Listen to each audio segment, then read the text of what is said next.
హరిత హరీష్ ఎలిమినేట్ అయిన తర్వాత ముగ్గురికి బ్లాక్ మాస్కులు, ఇద్దరికి వైట్ మాస్కులు ఇచ్చారు. ఎవరికి ఇచ్చారు?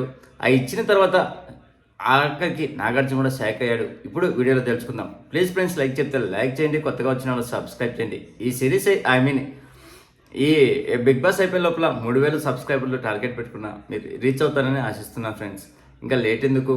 ముఖ్యంగా బిగ్ బాస్ హౌస్లో 4వ ఎలిమినేషన్ జరిగిపోయింది.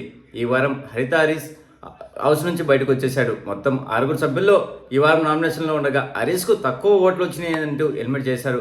ఇంకా వెళ్లే ముందు ముగ్గురికి బ్లాక్, ముగ్గురికి వైట్ మాస్కులు ఇచ్చి వెళ్ళాడు హరీష్.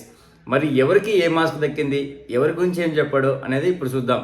ముఖ్యంగా బిగ్ బాస్ 9లో మరో ఎలిమినేషన్ జరిగింది. 4వ వారం హౌస్లో నుంచి హరిత హరీష్ ఎలిమినేట్ అయ్యాడు. ఇప్పటి వరకు షష్ఠి వర్మ, మర్యాద మనీష్, ప్రియా శెట్టి హౌస్ నుంచి వెళ్ళిపోయాక తాజాగా హరీష్ ఎలిమినేషన్తో మొత్తంగా 3 కామనర్లు బయటకు వచ్చారు. గత వారం నామినేషన్లో మొత్తం 6 ఉండగా ఫ్లోరా సైని, రితు చౌదరి, సంజన, శ్రీజ, దివ్య, హారీస్ నామినేషన్లో ఉన్నారు. వీళ్ళు రితు చౌదరిని శనివారం ఎపిసోడ్లోనే సేవ్ చేశారు కదా. ఇంకా మిగిలిన వాళ్ళు ఈరోజు ఎపిసోడ్ మొదలుగానే ఫ్లోరా, సంజన సేవ్ అయ్యారు.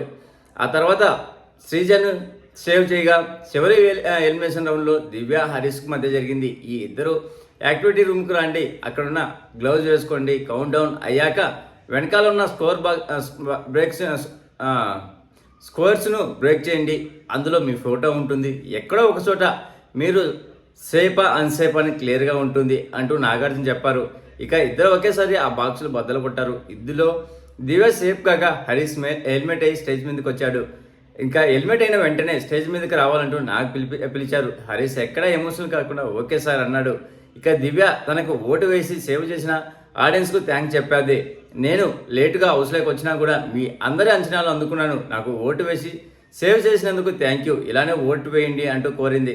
తర్వాత దివ్య బయటికి వస్తూ ఎమోషనల్ అయింది. ఇక హరీష్ స్టేజ్ మీదకి రాగానే నాగార్జున చిన్న టాస్క్ ఇచ్చారు. ఈ హౌస్లో ఎవరు బ్లాక్ మాస్క్ పెట్టుకొని ఉన్నారు, ఎవరు వైట్ మాస్క్ అంటే ట్రాన్స్పరెంట్గా ఉన్నారు చెప్పమని నాగార్జున అడిగారు. ముందుగా బ్లాక్ మార్క్స్ మీద భరణి ఫోటో పెట్టాడు హరీష్. భరణి గారిని నేను బాగా గమనించాను. ఇన్ఫ్లుయెన్స్ అనే పేరుతో అందరినీ ఆయన మ్యానిపులేట్ చేస్తున్నాడు, అందరితో మంచిగా ఉన్నట్లు నటిస్తున్నారు. ఆయన ట్రూ సైడ్ నేను చూశాను సార్, అందుకే నేను ఫస్ట్ నుంచి ఇప్పటి వరకు దానికి స్టిక్ అయి ఉన్నాను. అందుకే నేను ఆయనతో దూరంగా మెయింటైన్ చేస్తూనే ఉంటున్నాను. ఎప్పుడొచ్చినా ఆయన హక్ చేసుకున్నా ఏం చేసినా కూడా నేను ఆ డిస్టెన్స్ మెయింటైన్ అయితే చేశాను. ఆయన మాస్క్ వేసుకొని ఉన్నారనుకుంటున్నా. మీరన్నారు కదా రేలంగి మామయ్య, అది కరెక్ట్ అంటూ హరీష్ చెప్పాడు. ఇంకా ఆ తర్వాత బ్లాక్ మాస్క్ మీద ఇమాన్యుల్ పేరు పెట్టాడు. సార్ ఆయన sense of humour, comedy timing చాలా బాగుంటుంది. ఫస్ట్లో ఆయనకు నాకు గొడవ జరిగినప్పుడు ఒక ట్రూ సైడ్ చూసాం కదా సార్, అది నా మీద తప్ప మిగతా వారి మీద ఆయన ఎప్పుడూ చూపించలేదు. అందరితో ఫ్రెండ్లీగా ఉందాం, కలిసి వెళ్ళిపోదాం అన్నట్లు ఉంటారు, కానీ ఆయన నిజ స్వరూపం ఇంకా బయటికి చూపించాలనేది నాకు అనిపిస్తుంది అని హరీష్ అంటే, ఈ మాటలకి ఏమో సార్, నేనైతే జెన్యున్గానే ఉన్నాను ఆయన అభిప్రాయం అంటూ రిప్లై ఇచ్చాడు ఇమానియల్. తర్వాత ఇంకా చివరిగా బ్లాక్ మాస్క్ డిమాండ్ పవన్కి ఇచ్చాడు హరీష్. బేసిక్గా డిమాండ్ చాలా నెమ్మదిగా మాట్లాడే వ్యక్తి సార్, కానీ తనలో సత్తా చాలా ఉంది. ఇప్పటి వరకు చూడలేదు, నేను బయట ఏదైతే అనుకొని వచ్చానో అలానే ఉంటున్నారు ఆయన. నేను ఏం కోరుకుంటానంటే ఆ మాస్క్ ఒకసారి తీసేసి తనలో ఉన్నటువంటి ఫుల్ కెపాసిటీని ఒకసారి చూపిస్తే అందరిలో అతనే కింగ్ అవుతాడు అంటూ హరీష్ చెప్పుకొచ్చాడు. ఈ మాటలకి demand Pavan thank you sir, తప్పకుండా చేస్తా అంటూ చెప్పాడు. అంటే ఇండైరెక్ట్గా ఆయన మాస్క్ వేసుకొని ఆడుతున్నాడని ఇతనే యాక్సెప్ట్ చేసినట్టు అనిపిస్తుంది కదా మనకు. ఆ తర్వాత వైట్ మాస్క్లో మొదట శ్రీజ ఫోటో పెట్టాడు హరీష్. తను ఇక్కడేంటో అగ్ని పరీక్ష కూడా అంతే సార్, ఎక్కడ ఏం మార్పు రాలేదు. మీరు తుత్తర అంటారుగా, చూశారు కదా, అది నిజం. ఆమె కాస్త తొందర ఎక్కువ, 10 సెకండ్ల పాస్ట్ ముందుగానే ఉంటుంది, కొంచెం ముందు వెనకాల ఆలోచించకుండా టకటకా మాట్లాడేస్తుంది. కానీ కొన్నిసార్లు తను పెట్టే పాయింట్స్ చాలా బాగుంటాయి, బుల్లెట్స్ లాంటి పాయింట్స్ పెడుతుంది అంటూ హరీష్ చెప్పాడు. హరీష్ ఈ మాటలు చెప్తుంటే శ్రీజ ఫేస్ ఒక్కసారిగా 1000 వాట్ల బల్బులా వెలిగిపోతుంది. నెక్స్ట్ కళ్యాణ్కి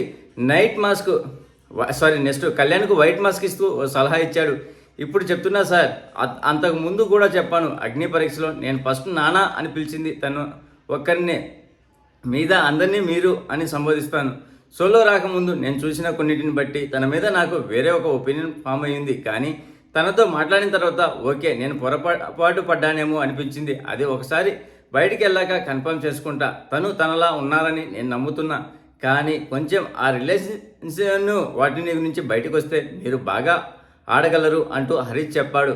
ఆ తర్వాత చివరిగా వైట్ మాస్క్ తనుజ ఫోటో పెట్టాడు హరీష్. ఇది చూసి అటు తనుజ ఇటు నాగార్జున ఇద్దరు సర్ప్రైజ్ అయ్యారు. నాలో ఎంతో కొంత తనుజాని చూసుకుంటారు సార్. బేసికల్గా మా ఇద్దరి ఫేస్ సీరియస్గా ఉన్నట్లు ఉంటుంది, కానీ కొన్ని సందర్భాల్లో మనసులో ఏం ఉండదు. కొంత సాడ్ టెంపర్ ఎక్కువ, ముక్కు మీద కోపం ఎక్కువ ఆమెకు. అందుకే అసహనం చిరాకు కనపడుతుంది.